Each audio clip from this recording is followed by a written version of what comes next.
car, which would you rather be? Tank on the right or the tank on the left? How many said tank on the right? Right. Well, that would be my right, your left. Oh, so you're right. On my right or my left, which one would you prefer to be? How many say the tank on my right? How many say the tank on my left? Well, obviously you want to be a tank on the left. I mean, but that's great. You want to be a full tank. That's awesome. But the question is why? Why would you want to have your tank full? Somebody. You go farther. You go farther? Yeah. All right, and? Yeah, you can get things done. And you're probably not as worried. You know, here, this is a stressful situation to be in. All right, I don't like exactly. that. It's a stressful situation. Here I come down here to the Tidewater area. You know what the traffic is like. And you get on 95 South and that traffic come over the bridge and you don't have enough gas and you don't know where the gas station is. I'm looking, turning my air conditioner off, rolling the window down, and I'm not ready to function because all I'm worried about is how much further. When did that light come on? Is it 15 miles a gallon or 20 miles a gallon? Am I highway miles or my city miles? My mind is everywhere else I need to be. But when my tank is full, I'm cruising. I got the music up, air conditioning blowing full steam. I'm not worried about anything. So emotionally, I'm cool. So what are we talking about? Talking about emotional tank. Simple answers. When the tank is empty, don't expect to go far. When it's full, we can go a long, long way. Right? So those are just basic answers. So our principle number 2 is called filling the emotional tank. Remember we talked about our first one, now we're in principle 2, filling the emotional tank. When we talk about emotions and passions will drive sports. Emotions are hot. When emotions are full, obviously, we're able to perform. When emotions are down and are empty, we're not really doing anything. When tanks are empty, look at this. You're pessimistic, more likely to give up, and are less coachable. How many of you were like a kid who's less coachable? I mean, let's look at this. They got long days. They're up at 5:30 in the morning, jumping on the bus, getting to school. They don't have lunch anymore. They have brunch. Brunch is at 10:10.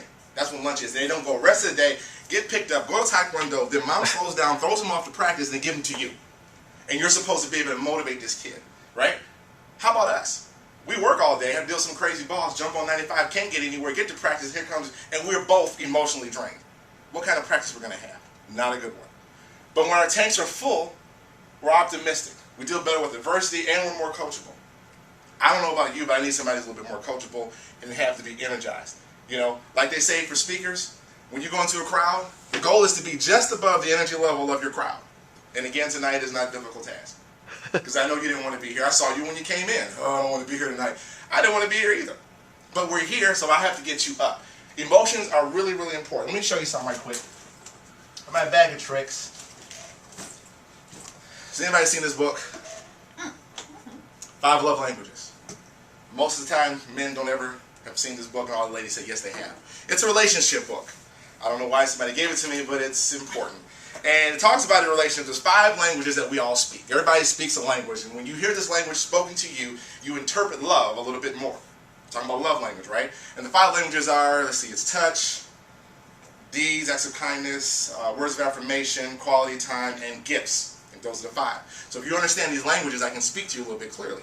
This book is pretty important because it talks about emotions, so much so that in chapter 2, it brings it right out. Gary Chapman, who wrote the book, speaks to this in chapter 2, paragraph 2. Psychologists have concluded that the need to feel love is a primary human emotional need. For love will climb mountains, cross seas, traverse deserts and sands, and endure untold hardships. Without love, mountains become unclimbable, seas uncrossable, and deserts unbearable. The need to feel love is a primary human emotional need.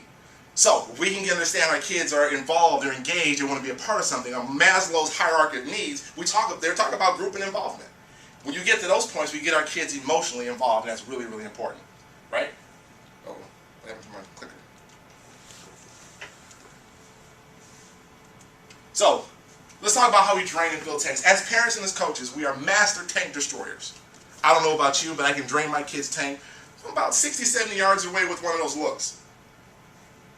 You know what I'm saying? It just, boom. So there's some ways we can drain tanks. We have criticism and correction. Sarcasm, ignoring, and nonverbal. Now, let's talk about sarcasm. I use it as a tool. Usually it's pretty funny and it's directed at myself. It's kind of funny. But most people can't use it. Remember, we're not dealing with people we work with. We're talking about some kids. They don't quite get our sarcasm. It may intend to be funny, but sometimes it hurts. Ignoring.